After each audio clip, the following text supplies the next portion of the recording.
गिबिसिनथाराव जोंनि बासायग्रा प्रभु जिसुखौ आरो आइ मारियाखौ आङो आंनि गोसो गोरबोजों हामबाय होयो। मानोना जोंनि प्रभु जिसुनि अननाय आरो आइ मारियानि अननाया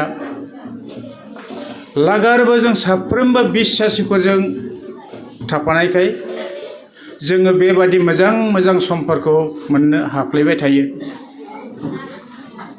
अनजाग्रा ख्रिस्ट' सिबियारि दाब दाब जायगानिफ्राय फैनाय मानगोनां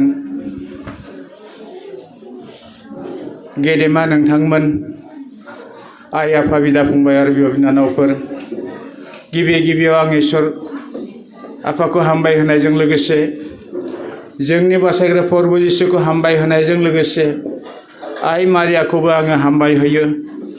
आरो जाय गथ' आलफनसाया रुंसारि जानानै दिनै गासै रायजो राजाफोरनो आरो बिश्वासि साफ्रोमबो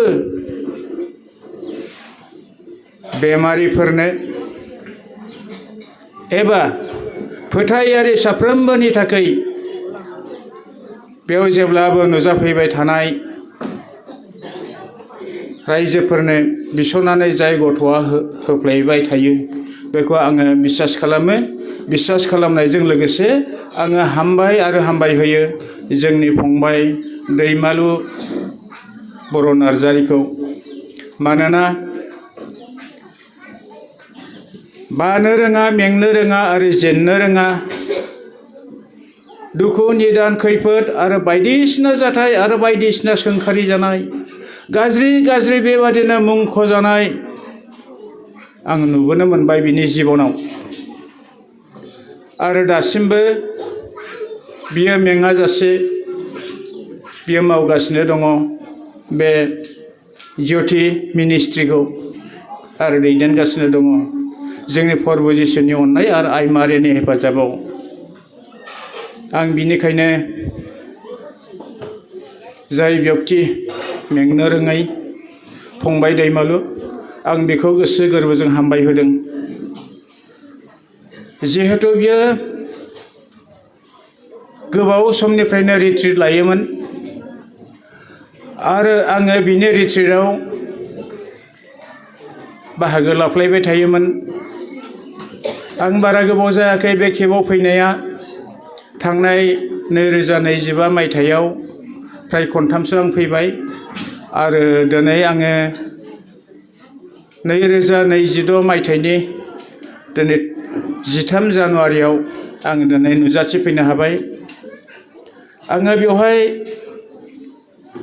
गावखौनो असुबिदासो मोनदों। नायदो हनै माबायाव मबाइलाव जानगासिनो दङ। आं गावनि महरखौ ससियेल मिडियायावहाय दिनै खिन्थानो गोनांसो जासिगोन।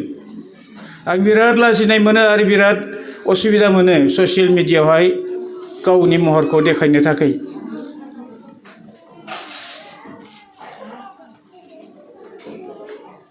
जोंहा दैमालु फंबाया जि टाइमावहाय बाया मेङाजासे रिट्रिट खालामबाय थायोमोन, आङो सिगाङावहाय बाहागो लाबाय थायोमोन।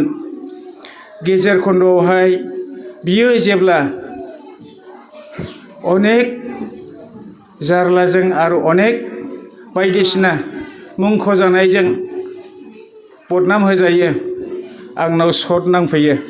बिराद दुखु मोनखाङो आङो आरो बेखौ अननो ओंखारखाङो। हाबाब मानो बेबादि खालामो मानसिफ्रालाय, आरो आंबोथ' बिसोरनि गेजेराव आंबोथ' सासे जाबाय, आंबोथ' निस्सय बेखौहाय निन्दा होदोंमोन ओरै होननानै आंबो गोसोखाङो आरो दुखु मोनखाङो। माब्रै दुखु मोनखाङो होननानै बुङोब्ला बिनि ग्रुपआ गोबांथार आरो गिदिरथारमोन मोनसे टाइमाव। बेखौ गोसोखांजोबो आङो।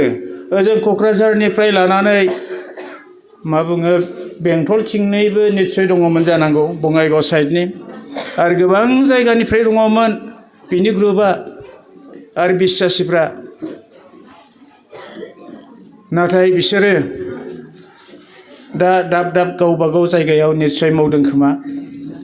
आरो गोबाङानो बेबादिनो थैलांजोब्बाय आरो ग्रुपआ मोजांनिफ्राय मोजां बेबादिनो जाबोगासिनो दङमोन। आङो सरासनस्रायै बिसोरजों लोगो लाफायोमोन आरो थाफायोमोन आङो जेबो उदायाब्लाबो। जेरै जोंहा गाहायानो थैनानै थांबाय, आदा मिखेल नार्जारि थैबाय आरो सुलेमान बसुमतारी थैबाय आरो बेबादिनो गोबांथार आइजोफोर थैबाय जायफोर बिसासे आरो एकदम नांथाबथारनाय जेनेबा नांथाबथारनानै इसोरजों रायज्लायग्राफोर बादि आङो बिसोरखौ साननानै लायोमोन। बेबादि मानसिफ्रा गासिनो थैजोब्बाय। दिनै मेंनो रोङाजासे जोंहा फंबाय दैमालुआ दासिमहालागै नांथाबनानै दङ आरो इसोरनि आशीर्बाद आरो बोरखौ मोनगासिनो दङ। आं मोनसे टाइमखौ ओरैबायदि गोसोखांबावो, फंबाय दैमालुजों गोबां समाव रिट्रिटआव थानाय समाव बै समखौ आं गोसोखांदों। जि समावहाय आङो सान्तिपुराव रिट्रिटआव थाफादोंमोन आरो आं सरासनस्रायै थाबाय थाखायो नालाय, ओइदिनखालिबो आं गोख्रोङै थादों।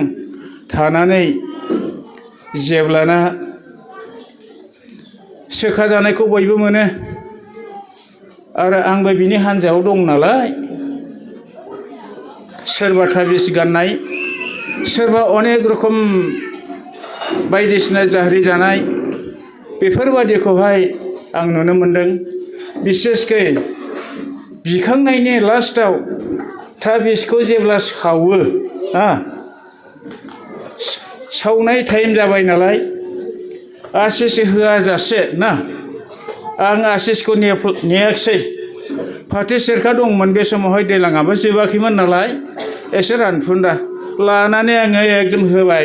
बोराया ज्राम सावबाय ताबिजखौ ताबिजखौ जेब्ला सावो होमब्लाना बे समनिफ्राय आंनासो लेंग्रा जागारबाय।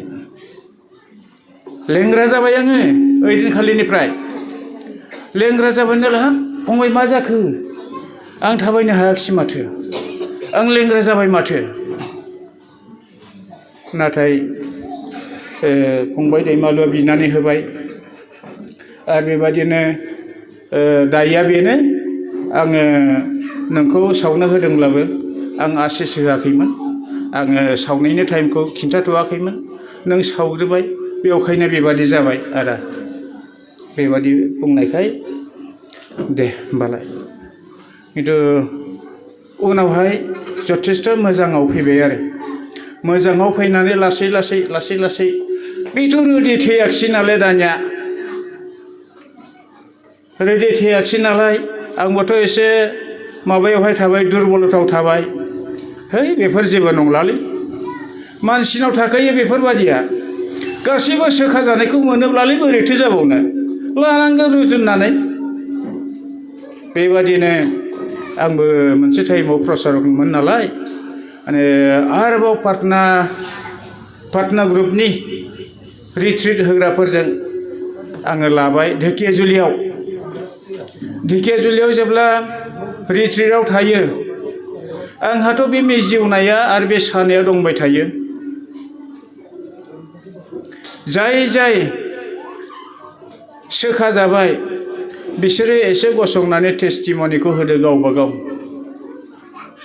साथामसो बोराय बे बिनायनि गेजेरजों सोखा जानायखौ मोनबाय। बिसोरो लेंग्रामोन, थाबायनो हायामोन आरो आथिं मिजिवनाय दङमोन, आथिं सानाय दङमोन, बिसोरो सोखा जाबाय सिखार। आरो सोरबा बुंजाबाय, सोरबाबो बिखा मावजानाय दङमोन, सोरबाबा खर' गिदिंनाय दङमोन आरो सोरखौबा बुंबाय दासो गोथार जिउनि बोलोआ बे जोंनि बिबाय थानाय रुमाव थानानै नैबे खिरखिजों ओंखारलांदों। आं नुनो मोनबाय बे समावहाय सानै साथामसो मानसिफ्रानो आं नुदों, आं सोखा जाबाय, आं हामबाय ओरै होनना बुंनायखौ। होमब्ला आं सानबाय, हाब बे सानै साथाम मानसियानो जुदि गसंबाय थायोब्ला आंलाय माथो खिन्थाबावनो। दे बिसोरनो हामबायब्ला हामथोंसै, बिसोरनो खिन्थाजोबथोंसै। बेबादि साननानै अहंखारजोंनो थाबाय आङो। अहंखारजों थानायखाय मा जाखो, दानाथ' हामनायखौ मोनाखिसै नालाय, निस्सय हामनायखौ मोनाखिसै जानो हागौ आङो। बेबादिनो भुगिबाय थायै दाथ' आरो रालांबाय नालाय, दा एसे गोसासिन जाबाय आरो आं। फंबाय, आङो दा लेंग्रा, आं दाबो मिजिवनाया आंहा दङ। बेनिखायनो आङो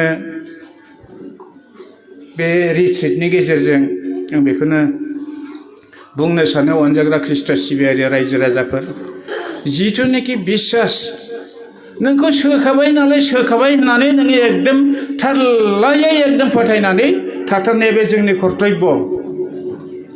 बे आधा बिसास खालामनानै थानाय बादि जाहैयो। दा आंनियाथ' आं गावनो बुंबाय, बेमारालाय मानसिनाव थाखायो, बेबो मोनसे इसोरनि समायनाय, थाथोंसै। दा आंनियाव दं आरो अनजाग्रा ख्रिस्ट' सिबियारिफोर। दा आङो मा बुंबावगोन, जोंहा फंबाया मेंनो रोङै आरो जेननो रोङै, जोंनि बासायग्रा प्रभु जिसु ख्रिस्ट'आ आरो आइ मारियाया बेबादिनो हेफाजाब होफ्लेबाय थाथों। जोंहा गथ' फिसा जायनोखि आलफनसा, बियो बिस'नानै होगासिनो। बहुद मानसियानो बेबादिनो टेस्टिमनिखौ होगासिनो दङ। बेबादिनो बिनिफ्राय सेखाजानायखौ, बिनि बिसोनायनिफ्राय सेखाजानायखौ मोनफ्लेबाय थाथों होननानै आं आसा खालामबाय। आरो उनावबो जथेस्थ' जौगालांगोन आरो जथेस्थ' मोजां जालांगोन आरो इसोरनि मिनिस्ट्रिखौ बेबादिनो मावनो हाफ्लायबाय थाथों होननानै आङो आसा खालामबाय। आरो जायफोर रुंसारि जानानै थांबायानोसै, बिसोरनि जिउमाफ्रा आलो गोजोनै जोंनि बासायग्रा प्रभु जिसुनि सोरगो रायजोआव सहैथों होननानै आङो आसा खालामनानै आंनि बे फंनैसो बिबुंथिखौ बेखिनियावनो दोनथ'नाय जाबाय। जिसुआ बाख्नाय जाथों।